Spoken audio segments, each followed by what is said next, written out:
Bom dia, pessoal, tudo bem? Estamos aqui no Papo de Domingo, que, como sempre, é diferente. A gente não vai ter o roteirinho básico que norteia o Papo das 9 de segunda a sábado. Domingo eu não tenho o auxílio luxuoso do Anderson e da Ariane, então nós hoje escolhemos um tema sobre o qual vamos aqui generosamente, de coração, tentar ocupar esse espaço de uma forma digna, instrutiva e inspiradora. E o tema é a alegria. Eu quero falar sobre a alegria. Qual o espaço da alegria na vida da gente, por mais difícil que as circunstâncias surgiram ou se apresentem na nossa existência. A alegria de Deus, a alegria é herética. A alegria tem um lugar na natureza, ela tem uma função importante na vida da gente. Como ser alegre diante de tantas dificuldades, obstáculos, tragédias, dores e sofrimentos? É sobre isso que vamos falar indiretamente.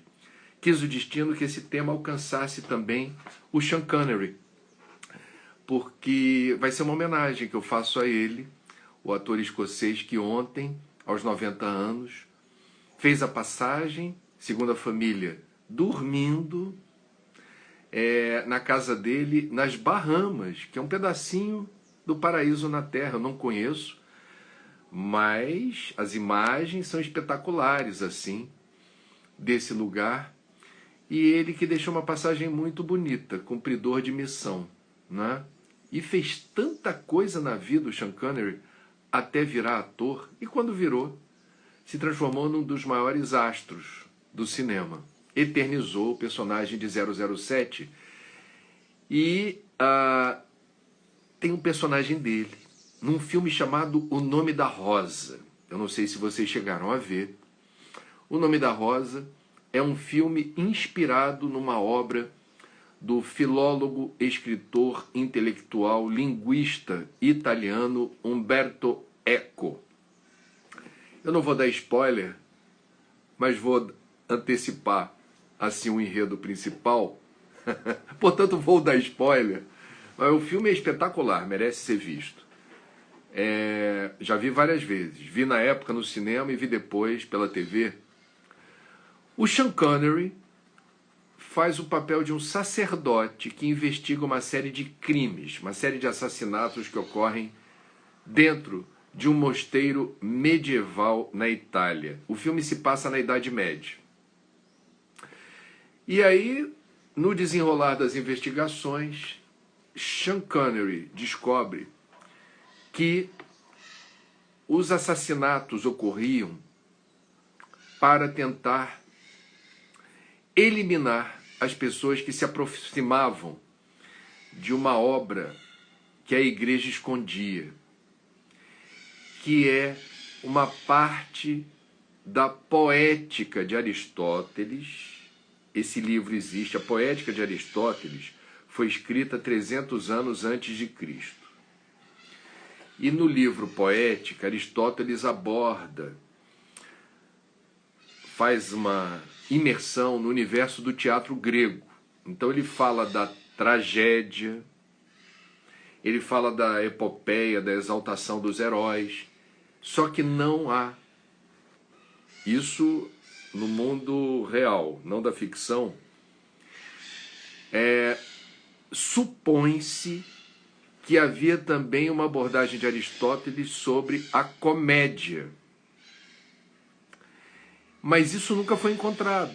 E Umberto Eco se apropriou dessas especulações para fazer uma obra. E vamos combinar que ela faz sentido?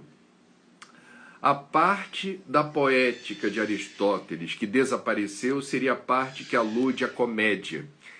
E no Nome da Rosa, a igreja tinha medo do humor, da graça, do riso, porque considerava isso herético, considerava isso ameaçador à fé. Tem uma passagem do livro em que o Sean Connery, que é esse sacerdote que investiga os crimes, se depara com o responsável pelos crimes, com o assassino. E trava-se o seguinte diálogo. Sean Connery pergunta para ele: por que privar a humanidade desse livro de Aristóteles, falando da comédia, do riso, da graça, do humor? E a resposta do assassino é: o riso distrai por alguns instantes o homem do medo, mas a lei é imposta pelo medo, cujo nome verdadeiro é temor a Deus. Aí o sacerdote se mata e taca fogo no livro de Aristóteles e numa imensa biblioteca de livros que a igreja reuniu. É um acervo de valor incalculável que foi completamente destruído porque o guardião desse tesouro foi flagrado, eliminando quem ousasse se aproximar dessa informação. Muito bem. Nós estamos, portanto, no século XXI e nós ainda nos deparamos com o estigma do riso e a propagação do medo para obtenção de ganhos no território político, no território religioso, no território de certos projetos econômicos. O medo como ferramenta de poder, como instrumento de poder, e o humor, a graça e o riso como, em certa medida, ameaçadores à compreensão do que seja Deus. Aonde houver graça, humor e riso, essa tese é de que não é o modo correto da gente se aproximar da divindade.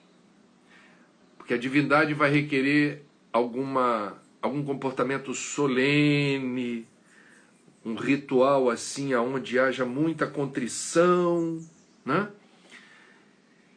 Vamos falar sobre isso. Bom, não há dúvida, eu não vou colocar isso no território da hipótese, que algumas tradições religiosas, cristãs ou não cristãs, fazem a apologia do medo para converter fiéis. Isso não é de agora. Isso é ancestral, né? Nós tivemos, por exemplo, um outro filme, já que hoje a gente começou falando do Nome da Rosa, chama-se A Missão. Se não me engano, é estrelado por Robert De Niro e teve algumas passagens filmadas no Brasil. O filme foi filmado no Brasil mostrando o esforço de alguns religiosos para fazer a conversão para o cristianismo de comunidades indígenas. E isso não é ficção, foi romantizado, mas você tem a história revelando que sim, o medo do diabo, o medo do mal, das forças diabólicas, inspirou e continua inspirando a conversão pela fé. Ou seja, as pessoas acham que é bom negócio se aproximar de Deus, porque senão eu vou me dar mal com forças malignas. É uma maneira de você compreender a relação com a divindade. Eu só estou observando. E isso vem de longe. E é interessante como nessa abordagem o riso, a graça, o humor, eles não são exaltados, eles não são valorizados. E dependendo da tradição, eles são considerados até ameaçadores à devida compreensão que se deve ter do que é Deus, de como se aproximar de Deus, e como nesse esforço, nesse movimento, a alegria não tem lugar de destaque. Há um livro espírita, escrito por Ernesto Bozano, que menciona, ele era médium vidente, italiano, e ele reporta uma visita que fez com um amigo na casa de um líder religioso cristão que estava se preparando no dia de sábado para a preleção que faria na igreja no domingo. E eles quando entram na casa desse pastor, percebe-se claramente na poltrona, cercada de livros, aonde esse líder religioso estava estudando o que falaria no dia seguinte, havia, e Ernesto Bozano relata isso, uma profusão de formas de pensamento assustadoras, diabólicas, que foram plasmadas por esse líder religioso que estava buscando nos livros as descrições mais horrorosas, assustadoras, aterrorizantes do diabo, para poder impressionar a plateia no dia seguinte. Ele, portanto, estava se nutrindo de informações na literatura, alusivas a figuras diabólicas, ameaçadoras, para ilustrar com cores bem assustadoras a preleção sobre a fé. A fé que protege, a fé que lhe livra do mal, a fé que lhe isenta da experiência assustadora, aterrorizante, de estar vulnerável às sombras, às trevas, ao príncipe das trevas. Aí começa a nomenclatura toda. E o que Ernesto Bozano repara é: nós temos o poder de plasmar formas de pensamento.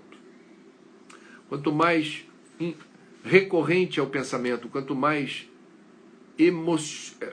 envolvido com a sua emoção esse pensamento tiver, quanto mais robusta for a construção mental dessa ideia que vai se tornando quase uma ideia fixa, maior a capacidade que você tem de plasmar ao seu redor, como se fosse o balãozinho do gibi da história em quadrinho. História em quadrinho você ilustra os diálogos com um balãozinho acima da cabeça. Mal comparando, é o que acontece na visão dos espíritas, e Ernesto Bozano, nesse livro, aborda uma profusão de entidades diabólicas plasmadas por um líder religioso. É curioso isso. Bom, no caso do espiritismo, a gente tem essa, eu diria, recorrência de falar com muito medo dos obsessores, né? A figura do obsessor é quem lhe persegue porque quer, de alguma forma, reparar um erro cometido, provavelmente, numa vida passada. E isso também, as palestras sobre obsessão são muito populares nas casas espíritas, porque as pessoas ficam muito fascinadas com essa narrativa, assim, quer dizer, eventualmente existe alguém que me persegue no plano invisível, o que eu faço para me livrar dessa pessoa? Então, da mesma forma, eu diria, muitos estudiosos ou curiosos do espiritismo, por vezes, fantasiam situações ou constroem imagens mentais inspiradas no medo de estar sendo perseguido por obsessores. E é interessante quando a gente vai fazendo essa imersão no universo do espiritismo, que a gente descobre que a primeira resposta que a gente deve dar em se confirmando algum tipo de assédio de obsessores na nossa direção é do sincero perdão.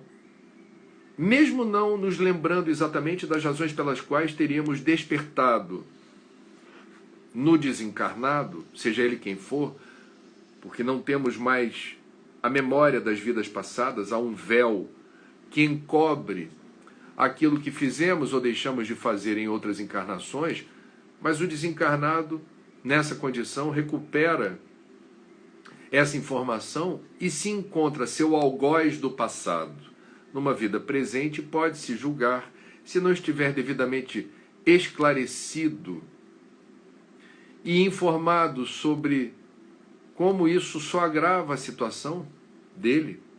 Ele não pode fazer justiça com as próprias mãos, não deveria fazer isso. No universo já existe a lei de causa e efeito, né? Quem semeia vento colhe tempestade, não seremos nós os agentes da justiça em benefício próprio, porque isso agrava a nossa situação. Então, o primeiro protocolo que uma pessoa que é alvo de obsessão e procura informações no meio espírita sobre isso deve ter é a do sincero perdão. Eu não sei o que eu fiz, eu não tenho a memória do mal que eventualmente eu causei, mas se de fato hoje estou sendo alvo de alguma ação que parte de um desencarnado contra mim, que eu enderece essa pessoa o meu sincero perdão, e isso se renove a cada dia. Eu não sei quem você é, eu não sei o que eu fiz para você, eu só sei que eu me sinto muito penalizado de perceber que, sim, há uma razão para essa perseguição e, sim, ela me diz respeito. Sendo assim, que você possa entender que eu hoje estou num outro contexto, que eu estou numa outra situação e que eu me vejo numa situação inevitável de reparação. Mas eu peço o seu perdão, porque eu estou me esforçando para ser uma pessoa melhor. E quando a gente eleva a nossa sintonia através do trabalho desinteressado no bem, o trabalho edificante, o exercício desse amor altruísta, do amor renúncia, do amor sacrifício, a gente muda a vibração, muda a sintonia, e esse assédio de um eventual obsessor encontra alguma dificuldade de se manifestar na sua intensidade. Mas esse não é o assunto de hoje, eu estou falando da alegria. Então, a agenda da fé pautada pelo medo traz uma situação que não tem o respaldo das grandes religiões. Você veja hoje o catolicismo, e não apenas com o Papa Francisco. A gente vai ver os papas anteriores, cada um com a sua personalidade e sua forma de perceber a igreja. A igreja, e vejam, não tem nenhuma autoridade eclesiástica aqui, nem teológica, pelo amor de Deus, para falar isso com propriedade. Eu vou manifestar apenas uma opinião. Me parece evidente que a igreja, na linha do tempo, descolou, saiu da rota que era claramente vinculada à propagação do medo, despertando pânico e terror nas pessoas e obtendo como resultado o despertar de uma fé envolta em medo. Isso, portanto, alcança diferentes tradições cristãs, entre alguns segmentos evangélicos e mesmo entre alguns espíritas, me permitam dizer, que antes de fazerem essa migração para o espiritismo, por vezes trazem essa narrativa que eu diria, não compatível com os esclarecimentos que a doutrina dos espíritos nos traz. Quer dizer, o medo, a gente vai entender o medo como um sentimento paralisante. O medo puxa o freio de mão da alma. O medo não permite que a gente transite com fluidez. O medo, portanto, não é um aliado da fé. Ou não deveria ser um instrumento de catequese, de conversão para qualquer religião. Porque é contraproducente, gera instabilidade e pode justificar certos excessos. Porque a pessoa, quando está convencida do risco que corre se não seguir a Deus, ela pode fazer com os outros aquilo que ela está fazendo consigo própria, no sentido negativo do patrulhamento, né, de uma vigilância excessiva e, eventualmente, da recriminação da alegria e do humor. Vocês sabem, celebrou-se uma data que plena de sentido nos Estados Unidos, que aqui eu já falei sobre isso no Papo das 9, é um sinal de subserviência cultural. A gente importou o Halloween, Dia das Bruxas, né? Não vou falar de novo sobre isso. Eu acho que a gente, por vezes, compra com muita facilidade hábitos, culturas dos Estados Unidos sem valorizar a nossa cultura, o nosso folclore, a nossa forma de lidar com a nossa história, né? Mas, enfim, o Dia das Bruxas lembra o feminicídio que teve lugar na Idade Média, patrocinado pela Igreja, quando, em julgamentos sumários, eliminava bruxas. Quem eram as bruxas? Eram mulheres bonitas, mulheres sensuais, mulheres que davam gargalhadas.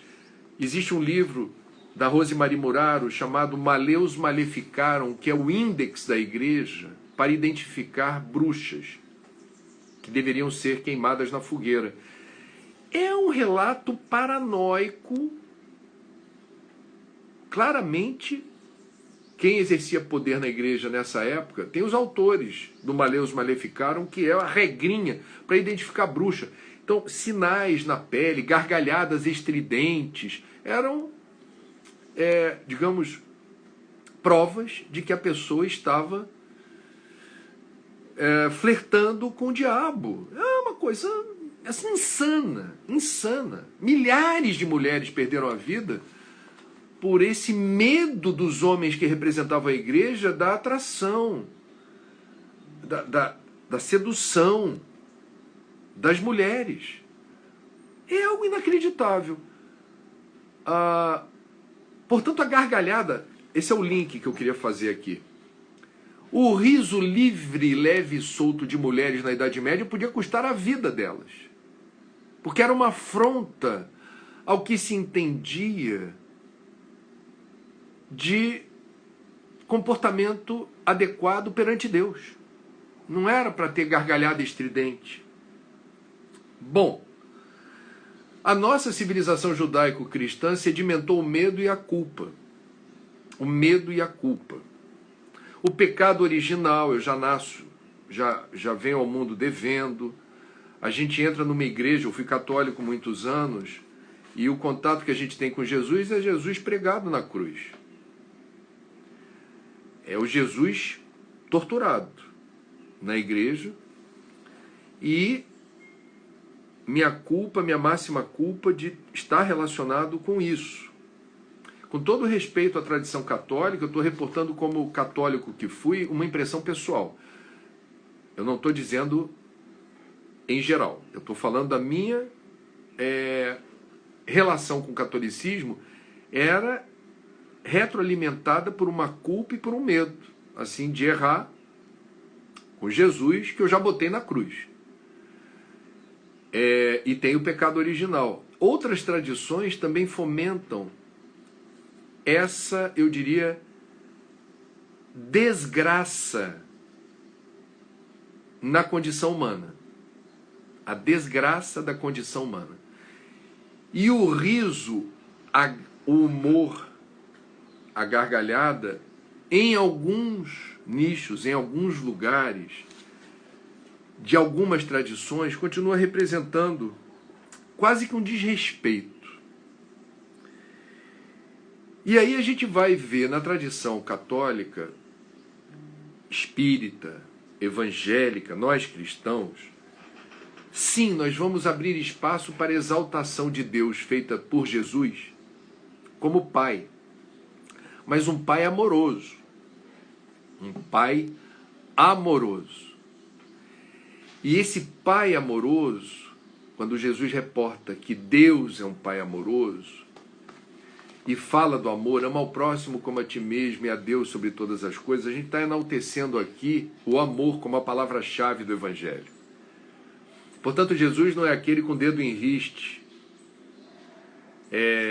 patrulhando, recriminando, constrangendo, determinando o que você deve fazer do ponto de vista, eu diria, por vezes, rancoroso, da remissão dos pecados.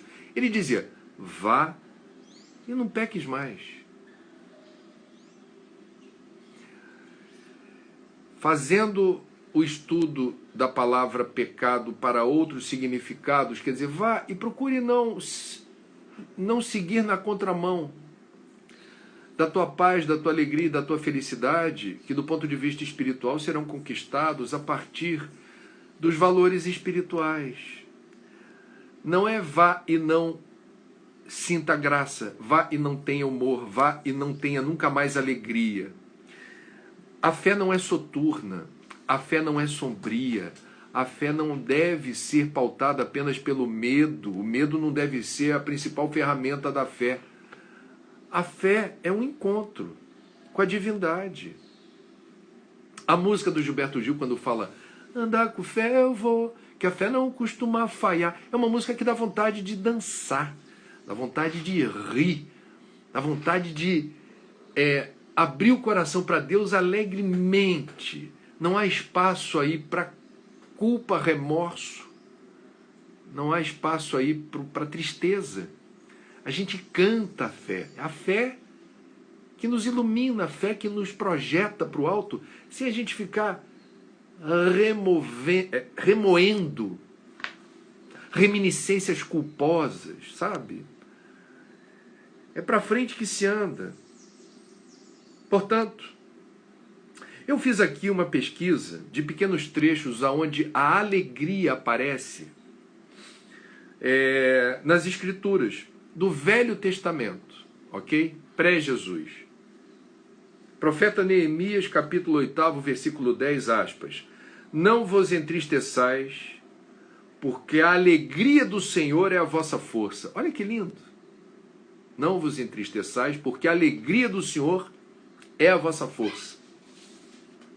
Provérbios, capítulo 68, versículo 3, aspas. A esperança dos justos é a alegria.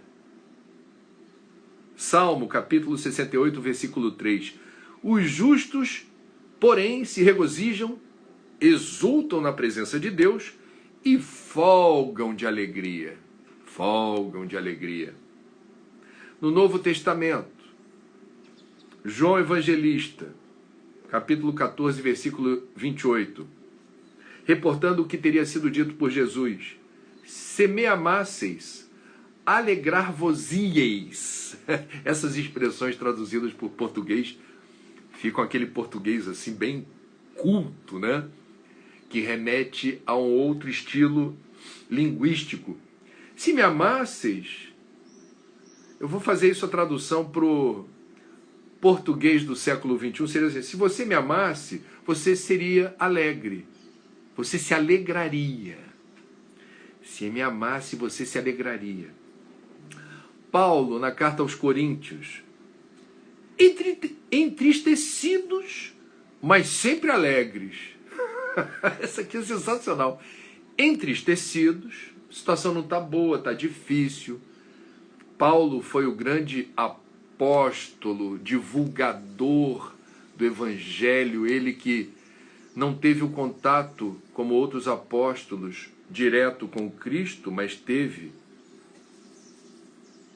a caminho de Damasco, caiu do cavalo, sendo ele o doutor da lei dos hebreus, ficou cego, ele viu um clarão, o clarão era Jesus, essa é a tradição, é nisso que a gente acredita. Ele caiu do cavalo, ficou cego durante um tempo, ouviu a voz de Jesus dizendo, Paulo, o que fazes? Porque Paulo perseguia os cristãos, comandou o apedrejamento de Estevão. Tem uma obra linda psicografada por Chico Xavier, ditada por Emmanuel, Paulo e Estevão. Espetacular. Então Paulo tem essa na carta aos Coríntios, entristecidos, mas sempre alegres. Sensacional. Sensacional. Muito apropriada para os dias de hoje. Porque a gente pode estar num ambiente como estamos, de dificuldades no campo da saúde com a pandemia, no campo econômico com desemprego, com a escassez de recursos materiais. A gente pode estar sofrendo com alguma situação hostil de qualquer natureza, o fim de um casamento, uma desilusão familiar, mas entristecidos, mas sempre alegres. O alegre aí é aquela confiança imanente, né? O exercício da fé, a fé que nos eleva, a fé que nos suporta, a fé que nos projeta para frente, a fé de Gilberto Gil. Andar com fé eu vou, que a fé não costuma falhar. Eu não tô insensível à dor. Eu não estou ignorando a tristeza e eu não estou desrespeitando ninguém que esteja vivendo um momento difícil. Mas a alegria de Deus, a alegria íntima de gratidão pela vida, pela existência, gratidão por poder usufruir de momentos felizes, ainda que escassos ou raros. O estado de graça de me flagrar contemplando o sorriso de uma criança que eu nem conheço, que eu vejo na rua, aquele riso solto, alegre, e eu deixo aquela alegria inocente me contagiar. Isto faz parte da vida. E a gente se alimenta disso, porque a gente precisa disso, porque a vida não é para ser o culto à tristeza, à dor e o sofrimento. A vida é para ser também celebrada. Obrigado, Senhor, pelo recurso da visão e poder contemplar cenários, paisagens, ler livros, acompanhar palestras, assistir teleconferências, ver filmes, programas, novelas, minisséries que eu gosto. Obrigado pelo simples recurso da visão. Obrigado por poder escutar e poder me inspirar em músicas, em poesias, em palavras proferidas com inspiração que me exaltam a condição mais luminosa do ser humano. Obrigado por poder ter o paladar. Vejam, um dos efeitos colaterais do coronavírus, e por isso eu me protejo todo dia com máscara, por isso eu não quero me aglomerar, é a perda do olfato e do paladar. Amigos meus que tiveram a Covid relataram isso, falaram, nossa, que experiência estranha, porque às vezes a gente não valoriza o recurso do paladar e do olfato, e quando perde, você vê que perde muito, porque a gente se guia pelos sentidos. E o olfato e o paladar são sentidos muito poderosos. Eu, por exemplo, tenho uma memória olfativa. Meu pai, quando encarnado, dizia, você tem um nariz proustiano. Eu até hoje não sei muito bem. Tem a ver com Proust. Mas eu tinha uma memória olfativa espetacular. Certa vez eu visitei uma escola que eu frequentava quando era pequeno, pedi licença porque eu queria matar a saudade da escola, aqui no Cosme Velho, perto de onde eu moro, e eu tenho a memória da madeira adocicada, o cheiro da madeira adocicada das carteiras escolares que impregnavam a sala. O cheiro do colégio eu nunca esqueci, né? Isso é uma bênção. Isso é uma bênção. Eventualmente você vai ter o desprazer, principalmente num país em que 100 milhões de brasileiros não têm os esgotos tratados. Eventualmente você vai se deparar com um odor que não lhe favorece. Agora, é uma bênção. O tato, a capacidade de sentir. Veja como as pessoas desprovidas de visão desenvolvem habilidades incríveis para compensar isso. E o tato, a capacidade de reconhecer uma pessoa tocando.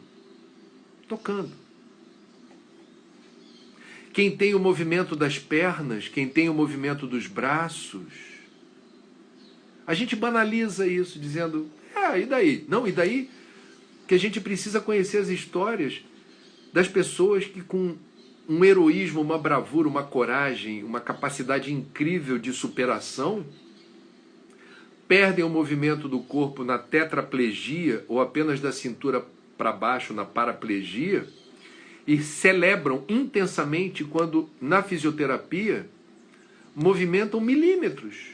É uma conquista só os fisioterapeutas. Médicos, ortopedistas e de outras especialidades sabem valorizar isso. É motivo de alegria, sim. Intensa. Alguém vai olhar e vai dizer, está celebrando o quê? Por que ele está tão feliz? Ele não consegue andar. E a pessoa vai dizer, eu estou progredindo imensamente e aumentando a qualidade de vida diante das circunstâncias. Eu estou conseguindo virar uma esquina, eu estou conseguindo dobrar um obstáculo. E isso é motivo de celebração.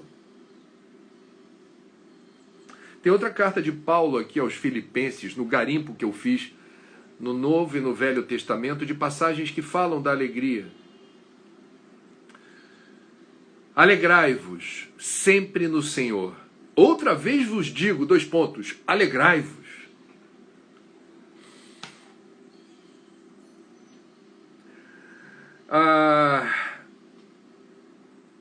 No livro Amor, Imbatível Amor, de Joana de Ângeles, psicografado por Divaldo Pereira Franco, na página 134, Joana de Ângeles explica que alegria, que bom humor invencível é esse que aparece nas Escrituras, no Novo e no Velho Testamentos. Que alegria é essa?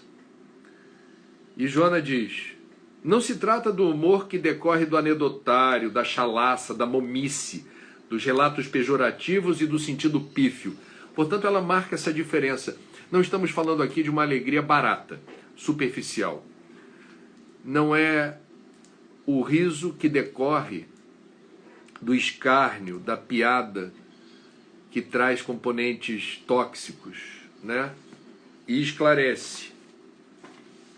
Isso é muito bonito, viu, gente? Joana é uma esteta da palavra. Ela realmente dita mensagens que tem assim uma sofisticação de estilo. Ela diz: essa alegria que foi exaltada nas passagens que eu li há pouco significa poder encarar situações vexatórias sem revolta nem autocompaixão. Aceitar com bom humor os acontecimentos inusitados e permitir-se sorrir de si mesmo, dos erros cometidos, se dispondo a repará-los. Você consegue rir de você quando você erra? Você consegue achar graça quando ocorre algum tipo de desconforto ou incômodo? Caiu na rua. Chato cair na rua. Vai ter gente assim, ou que vai achar graça, ou que vai tentar socorrer você com algum constrangimento. E de repente você se levanta e faz uma piada sobre si mesmo. Meu Deus do céu. Eu sabia que não devia sair de casa hoje. Era o mapa astral que estava dizendo que ia acontecer alguma coisa e dar uma gargalhada. Fala uma bobagem qualquer. Se você não tem esse hábito, se você nunca fez isso, coloca isso no teu radar como uma boa resposta para as situações adversas, em que você dá uma topada na quina da mesa, em que você quebra o copo na cozinha, em que você fala algo que não devia, se arrepende e tenta de alguma forma corrigir isso sem se colocar num instrumento de tortura. Porque isso acontece com todos nós. Fazer piada sobre si mesmo empresta leveza à nossa condição de imperfeitos. Porque se a gente se leva muito a sério, a vida se transforma numa chatice. Porque, obviamente, não somos perfeitos, temos nossas limitações, cometemos erros e equívocos. Por vezes, a gente se julga de uma forma muito rígida. E essa rigidez nos traz problemas, porque ela não compreende que nós estamos em processo de aprendizagem, de aquisição de conhecimento e de sabedoria. Não é justo cobrar de uma criança no ensino básico o que você cobra de um adulto que presta exame no Enem. Então a gente, por vezes, sabe que é algo errado, mas a gente ainda não tem totalmente dominados os recursos que propiciam a tomada de decisão resoluta na direção certa. E às vezes, veja, sem que a gente seja o responsável por uma situação vexatória, ela nos acontece. Vou dar outro exemplo bobo. Estou andando pela rua, cai um cocô de passarinho no meu ombro. Eu estou com aquela camisa de trabalho que eu escolhi a dedo, né? Não é uma camisa qualquer, é uma roupa que está entre as roupas melhores que eu tenho para trabalhar. Aí cai um cocô. esverdeado, carregado. O passarinho estava pronto para soltar a bomba. E me escolheu. Estou no meio do caminho, cai a bomba sobre mim. Qual seria a sua reação? Esse é um exemplo. Ah, André, que exemplo bobo. Mas são os exemplos bobos que melhor ilustram os protocolos de resposta. A gente pode ficar mal-humorado o resto do dia. A gente vai lamentar o dia inteiro o azar do número 2 do passarinho ter caído na roupa preferida. Ou, imediatamente, ao reparar aquilo, opa, não é legal. Ato contínuo, reparou que não é legal. O que eu faço agora? Vou achar graça. Você pode até... Hoje não é meu dia disso, olha aí. Grilo, vou ter que... Aí pergunta para alguém perto de você, você sabe se esse cocô de passarinho sai? O que eu passo aqui? Me ajuda. Ó, que beleza, ó. Era o que eu estava precisando para elevar o coeficiente de estilo. Uma camisa linda com um adereço da natureza. Eu não sou ambientalista, olha aí. Está combinando. Percebe? Tem uma frase, uma expressão popular em inglês. It's not a big deal. Não é um grande negócio, não é uma grande questão. Então, quanta energia a gente já pulverizou, desperdiçou, jogou fora, porque a gente sobrevalorizou ocorrências quase desimportantes. O quanto você já perdeu de tempo nessa vida, se irritando, ficando de mau humor, ficando amuado, cultivando aquela aridez, sabe, aquela amargura, por uma questão que a gente deveria ligar o modo... tô nem aí. O modo, eu não sou tão importante assim que eu deva valorizar tanto esta ocorrência. Então, meus amigos, eu falava de Joana de Ângeles nesse livro chamado Amor Imbatível Amor, em que ela relata qual seria o exemplo mais genuíno, sincero e espontâneo de alegria para a gente. Exemplo sincero, genuíno e espontâneo de alegria. Ela diz o seguinte: é a alegria das crianças. A alegria da criança porque ainda não impregnada dos vícios sociais, das lutas mal sucedidas. Alegria expressa com naturalidade, com seu senso de humor, de confiança nos adultos e nas coisas que a cercam. O discernimento advindo dos fatores domésticos e sociais altera nas crianças essa faculdade espontânea, tornando-a, às vezes, dissimuladora, interesseira, hábil na forma de conduzir-se para agradar. Então a criança, antes do verniz civilizatório, antes de descobrir jeitinhos, malícias, formas de se comportar que não são autênticas, ela traz a espontaneidade e a alegria da criança. É uma alegria pura, é genuína. E essa alegria é contagiante, porque ela irradia verdade. E essa alegria faz toda a diferença, porque ela nos nutre espiritualmente. Ela faz a diferença. Então não importa se a gente diz assim, mas eu, por exemplo, tenho 54 anos. Outro dia eu estava falando aqui no Papo das 9. Nós temos o nosso lado criança. Inclusive, na área da psicologia e da psicanálise, há quem trabalhe na terapia com a ideia de que todos reunimos várias personalidades numa só. Então tem o André criança, tem o André profissional, tem o André paizão, tem o André rebelde, tem o André carioca debochado, tem de tudo ali, cada persona. E todas expressam facetas da minha complexidade existencial. Eu tenho várias facetas e nessa linha terapêutica, alguns psicanalistas, alguns psicólogos adotam a estratégia de reconhecer qual é a persona prevalente, qual é o personagem que nesse momento se apossou de você para eu entender e dialogar. Então, nós temos um lado criança.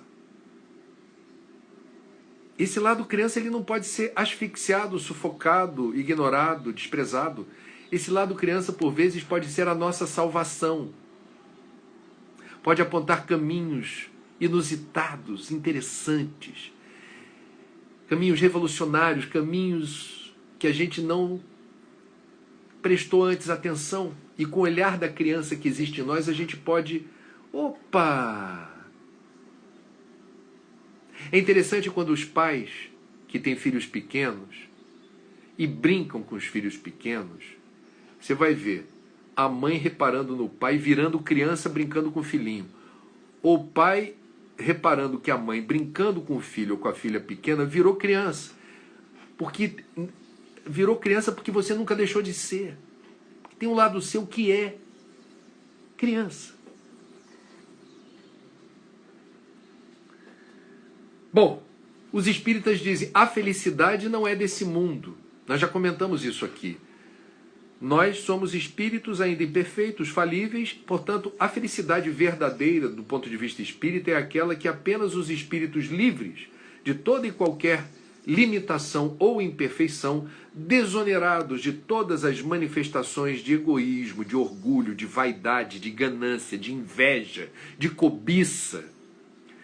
Quando a gente, de fato, alcança uma condição, e esse é o nosso destino espiritual, pelo livre-arbítrio, realizando as escolhas que nos favoreçam, diante das leis que regem a vida e o universo, a gente vai se tornando seres mais sábios, mais evoluídos, mais leves, porque as imperfeições pesam. Elas nos vulnerabilizam. Quando a gente consegue, portanto, nos livrar do peso das imperfeições, e esse é um processo que leva tempo, a gente experimenta algo que até hoje nenhum de nós conheceu, que é a verdadeira felicidade, a felicidade plena. A gente não faz ideia do que é isso. Por isso que no Espiritismo a gente fala, a felicidade não é desse mundo. Que felicidade? A felicidade plena. Mas os momentos de felicidade são desse mundo, sim. E o riso é a expressão dessa leveza possível diante das circunstâncias. Então, há um outro livro da veneranda Joana de Ângeles, Vida, Desafios e Soluções, pela psicografia do Divaldo, que diz o seguinte: a alegria de viver deve ser parte ativa do programa de construção pessoal da criatura inteligente. A alegria de viver. E ela completa: a alegria proporciona ao cérebro maior contribuição de enzimas especiais, encarregadas de produzir saúde, facultando o riso, que é um estimulante poderoso para a fabricação da imunoglobulina salivar, portadora de fatores imunizantes que propiciam constante equilíbrio orgânico, evitando a invasão de vários vírus e bactérias perniciosas. A medicina da Terra avança nessa direção da inteligência emocional, nos estudos que existem em universidades como Universidade de São Paulo, Universidade Federal Fluminense, Universidade Gafrey Guinle, formando médicos com uma disciplina chamada Saúde e Espiritualidade, que não tem nada a ver com religião, mas mapeia exatamente estados de espírito, a propensão à fé, o recurso da meditação e a alegria como determinantes de estados de saúde mais robustos ou de menor vulnerabilidade a doenças. Você conhece o ditado rir é o melhor remédio? Joana fala sobre isso. A risoterapia, tem a risoterapia. A risoterapia significa um recurso precioso para evitar determinadas contaminações, mas também para auxiliar no restabelecimento de patologias graves, principalmente as infecciosas mutiladoras, as degenerativas da máquina orgânica e vários distúrbios nas áreas emocional e psíquica. Gente, você não está entendendo a importância da alegria genuína, do riso, como recurso terapêutico na vida da gente. É interessante que o médium de quem Joana de Ângeles é mentora é baiano e gosta, nas suas palestras, ele já tem 94 anos, Divaldo, ele abre espaço nas palestras para os momentos de graça, de humor. Ele vem com informações assim muito, por vezes, complexas, que remetem a questões filosóficas e espirituais densas, e de repente ele dá uma quebra e conta uma piada, compartilhando sua baianidade. E a coisa deriva para outra vibração. E isso é pedagógico. Divaldo, portanto, permite que a pessoa desarme um pouquinho, se relaxe um pouquinho, para continuar depois. Essas informações continuam sendo passadas, né? Hermógenes, que eu gosto tanto de citar aqui, pioneiro da Hatha Yoga no Brasil, no livro Saúde na Terceira Idade, traz a seguinte informação. Norma Cousins, primeira editora do Saturday Review, foi hospitalizado como doente terminal com 5 enfermidades graves. Olha a situação. No leito de moribundo, foi tomado por uma intuição. E para dar-lhe curso, pediu um projetor e velhos filmes de palhaçadas dos irmãos Marx. A curtição hilariante produziu efeito tão inesperado que convenceu os médicos a lhe dar alta. A experiência tornou-se mundialmente famosa através de seu livro Anatomia de uma Doença. Segundo Hermógenes, o riso mexe terapeuticamente não só com toda a musculatura da face, como também as cordas vocais, nervos, músculos e glândulas. Massageia o diafragma, age beneficamente sobre o tórax, o abdômen, o fígado, os pulmões, influencia diretamente o hipotálamo, que governa a reação do corpo ao estresse. Também promove vasodilatação cerebral, melhorando o fluxo de sangue.